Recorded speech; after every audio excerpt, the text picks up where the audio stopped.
ప్రభునందు ప్రియులకు క్రీస్తు యేసు వారి ఘనమైన నామములు శుభములు తెలియచేయుచున్నాం. ఈ దినము హెబ్రోన్ క్యాలెండర్ వాగ్దానము. సకల యుగములలో రాజయుండి అక్షయుడును అద్వితీయ దేవునికి ఘనతయు మహిమయు కలుగునుగాక. 1 తిమోతి 1వ అధ్యాయము 17వ వచనంలో దైవజనుడు పౌలు గారు తిమోతికి రాస్తూ ఈ మాటలు తెలియజేస్తూ ఉన్నాడు. మరి దేవుడు సకల యుగములలో రాజయున్నాడు, అక్షయుడు, ఆయన సర్వాధిపతి, అద్వితీయ దేవుడు, రాజులకు రాజు, ప్రభువులకు ప్రభు అని దేవుని వాక్యం సెలవిస్తున్నది. ప్రియమైనటువంటి దైవజనమ, ఆయన రాజుగా ఉంటున్నాడు, మనము ఆయన పాలించు గొర్రెలుగా ఉంటున్నాం.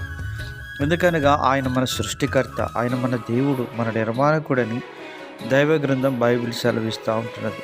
మన ఆరాధనలకు యోగ్యుడిగా, స్తుతి కీర్తనలకు పూజ్యుడిగా ఆయన వర్ణించబడుతూ ఉంటున్నాడు. అపోస్తలుడైన పౌలు గారు రోమాలో ఉన్న సంఘానికి రాస్తూ 11వ అధ్యాయం 36వ వచనంలో అంటున్నాడు, ఆయన మూలముగాను, ఆయన ద్వారాను, ఆయన నిమిత్తమును సమస్తము కలిగి ఉన్నవి, యుగముల పర్యంతము ఆయనకు మహిమ కలుగునుగాక, ఆమేన్ అని ప్రభువును గురించి దైవజనుడు పౌలు గారు సెలవిస్తున్నాడు. ఆయన మూలముగా, ఆయన ద్వారాను, ఆయన నిమిత్తమును సమస్తమును కలిగి ఉన్నవని ప్రభువును గురించి దైవజనుడు పౌలు గారు సాక్ష్యం ఇస్తుంటున్నారు.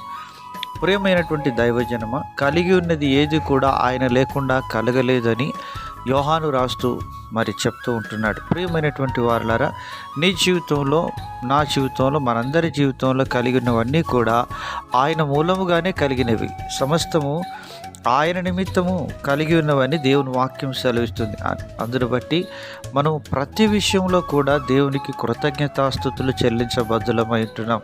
నీ జీవితంలో ఎదురయ్యే ప్రతి పరిస్థితిలో ప్రభువుని స్తుతించిన ఆ యొక్క అనుభవంలో నువ్వు ఉన్నట్లయితే దేవుని యొక్క దీవెనల వర్షం నువ్వు పొందుకునే దానవుగా ఉంటావని దేవుని వాక్యం సెలవిస్తూ ఉంటున్నది.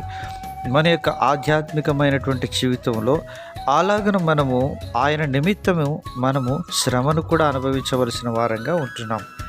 దైవజనుడు యోహాను గారు రాస్తూ 15వ అధ్యాయం ప్రకటన గ్రంథం 3-4 వచనాలు అంటున్నారు, వారు ప్రభువా దేవా సర్వాధికారి, నీ క్రియలు ఘనమైనవి, ఆశ్చర్యమైనవి, యుగములకు రాజా, నీ మార్గములు న్యాయములను సత్యములనై ఉన్నవి.